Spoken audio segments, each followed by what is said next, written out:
It was our desire to remind you that you are vibrational first, which means you got to pay attention to something other than what you're seeing and hearing and smelling and tasting and touching, because while that is vibrational interpretation, most people don't know that.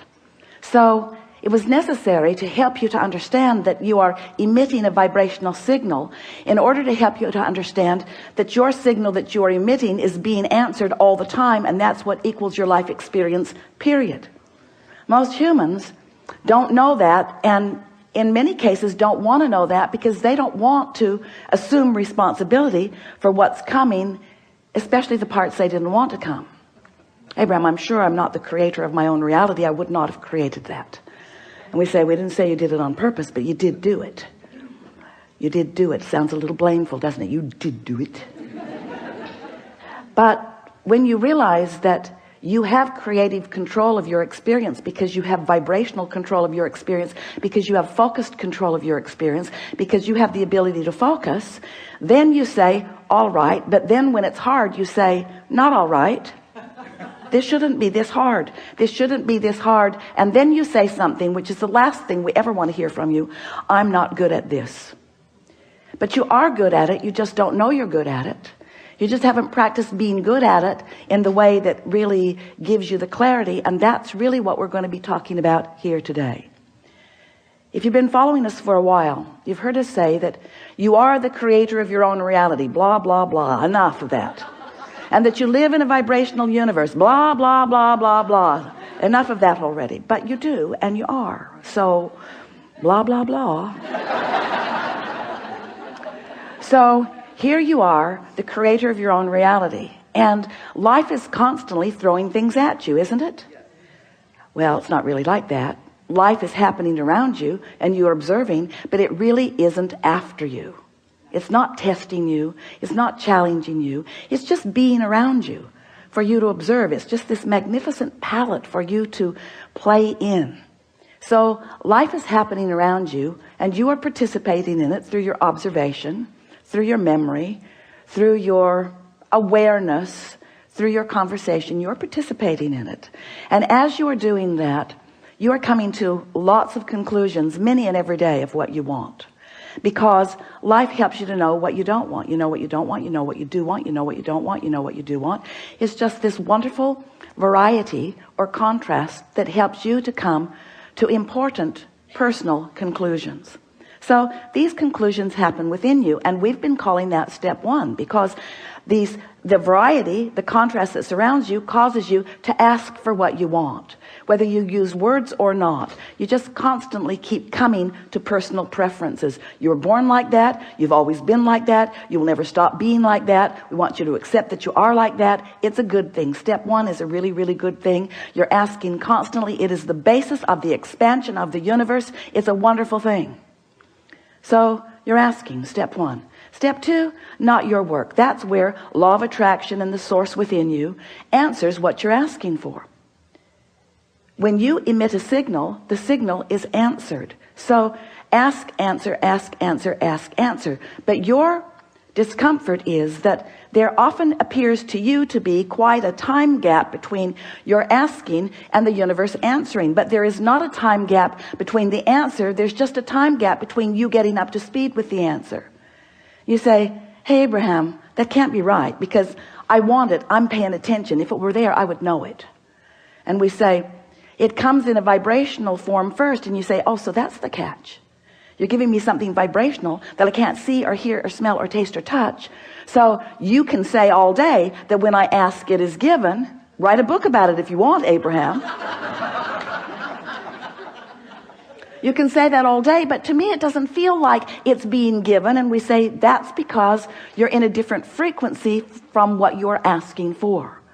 You have to line up with what you're asking for. In other words, when you want more money because you clearly do not have enough, when you feel frightened or bound or in trouble financially or just not satisfied, when you feel that way, you are that way. And you say, no, I feel that way because I am that way. And we say, no, you am that way because you feel that way. In other words, it works differently than you think it does, but you've been observing it for so long, you don't know which came first. But what comes first always is your vibrational countenance. And then the manifestation just matches what you feel like. So if you want more money and you feel like you don't have enough money, you can ask all day, all day, all day, every day. You can write long lists of it. But if in your belly, if in your being, if you're feeling the fear or the absence of money, then you've got a vibration going that's different from the answer that you seek. You want more money, but your vibration says, I don't have enough. And the universe says, and law of attraction answers you with what you're feeling. So a lot of our physical friends, especially in the beginning, say, well, then it doesn't seem like I can get there from there. It doesn't seem like I can get to where I want to be from where I am. Because if I am missing something that I want, and I'm aware that I'm missing this thing that I want, and in fact, the reason that I'm speaking about it so clearly is because it's missing, and that's why I want it, then how do I get there? And we say, you have to feel like it feels to have it. And you say, okay, then give it to me and I will. And we say, just try a little bit. Just try a little bit to not activate within yourself so often the vibration of what's missing, and focus yourself into activating the vibration of what you want. It is not as difficult as you think. So step 1 is contrast causes you to ask. Step 2 is it is given vibrationally, so there is no gap really. Step 3 is you have to convince yourself there's no gap. That's the work. You got to feel it as if it is in order for it to be. And we know you balk at it, but many of you are practicing this and are finding it. Many of you are understanding the laws of the universe, and you're finding ways to focus yourself into feeling good without needing all of the evidence to be there first. Do you hear how important that is? If you don't need the evidence for what you want to be there first before you feel it, then you are able to accomplish the vibrational countenance of it before it is, which means now it must be. And Esther said, please, please, please, let's call it step 4. Please, please, please. Can't we call it step 4? We need another step. We need another step, Abraham. Please, please, let's call it step 4. And we say, all right, step 4. So you ask step 1, source answers step 2. You allow it, step 3. But now we've been talking to you for a while. You've been keeping up with us pretty good. And we're saying to you that if you don't try so hard, if you just accept that you are naturally good feeling beings, and when you wake up in the morning, before you start thinking about the things that you've got to do that you don't want to do, before you start remembering the injustices of yesterday or 10 years ago, before you remember that you're going to that place today to work that you really don't want to be, before your kids get up, before any of those things happen that challenge your sense of well-being, if you can get hold of that sense of well-being and just sustain it for a little bit with really general thoughts, because if you get specific, it usually doesn't work as well. Get into an attitude of appreciation and milk it for just a little bit.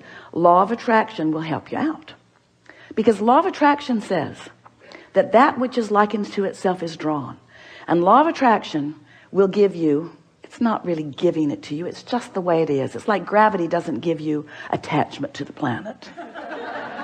It just is. So law of attraction provides for you this consistent life experience. So to make it very clear and blunt, we like blunt, you have 17 seconds to sustain this thought and move it into something even more powerful. 17 seconds and another thought like it joins it. And there is power, manifestational power in that, crossing that 17-second mark, that most people don't know about, or when they wake up, they would make very sure that they stay there for 17 seconds. So if you find a good feeling thought, or better said, if you wake up and don't introduce a not good feeling thought, because when you wake up, there's no thought. During that time of slumber, you have stopped the momentum of all thought. That's really an important thing to understand. You don't know that mostly because you wake up and you start thinking so fast that you pick up your momentum right where you were and start it all over again. But when you slumber, momentum of thought stops. Law of attraction is suspended for you. Your point of attraction is no longer attracting. So when you wake up, you have a really good possibility of getting out of the bed on the right foot, getting out on the right side of the bed. These are your words. We don't like them very much, but we thought you'd relate. You have a very good possibility of getting the vibration going the way you want it to go. And your best possibility is first thing in the morning. First thing in the morning, before there is any other momentum going. So we've been talking about this for a while. And Esther really listened. So she decided that she was going to wake up on that first morning and she was going to sustain her good feeling that she had awakened with. And she didn't make it until breakfast. Quite annoyed with herself, which didn't help. But the next day she tried it again and didn't make it much past breakfast. Then she discovered that if she just wouldn't read her email, it would help. So her dominant intent became to sustain this feeling of well-being as long as I can. Just sustain it. And what she began noticing about the second week and third week and fourth week of doing that was that not only was it easy to find and maintain that frequency of feeling good, but there were all kinds of other benefits that began coming to her that these words won't give to you. You have to do it and find it yourself, because words don't teach. So we're just explaining to you what Esther experienced. She found a new clarity that was not within her before. She found a sort of stable ride. She remembered Jerry's story of shock absorbers. He used to tell a story about he got a new car. He was test driving it. It was a beautiful Cadillac and it was in San Diego. And the salesperson took him down a road that Jerry thought no nice car should ever be on. And he was amazed at the ride that that car gave him, even on a very bumpy road, because the suspension system, the shock absorbers were such that even though there were bumps in the road, he did not feel them in that car. And he used that analogy always, and it's the same analogy that we're offering to you here. When you find vibrational alignment with who you really are and you sustain it for a period of time, what happens is you get shock absorbers. So even though the same sort of things may be happening around you, you might even see some of them, although law of attraction makes it less and less likely that you're going to participate on any personal level with anything unwanted once you begin sustaining this vibration of well-being. But the whole point of all of this, we don't want you to become so vibrationally snobbish. Esther says, I'm a vibrational snob. I like clarity and I will not accept confusion. But when you care about how you feel and you practice it until you're in this place where you are sustaining it more consistently, then you don't feel like you felt before. You know how when you first start knowing that you are the creator of your own reality, and you get feeling pretty good, and then someone says something that takes you away from your good feeling, and you think to yourself, I'm never talking to you again. I'm going to avoid you. You are a downer. But then you find yourself in a sort of state of avoidance everywhere. You can't watch television. You can't really go out in the world. You have to give your children away. You just can't barricade yourself into enough solitude to really maintain the vibration, and you give up so much by trying to do that. The benefit of alignment shouldn't have to pay the price of being a hermit. You should be able to practice your alignment until you're so good at it that you can go anywhere, be anywhere with anyone, and maintain your vibration. And let's call that step 4. Because Esther wants to.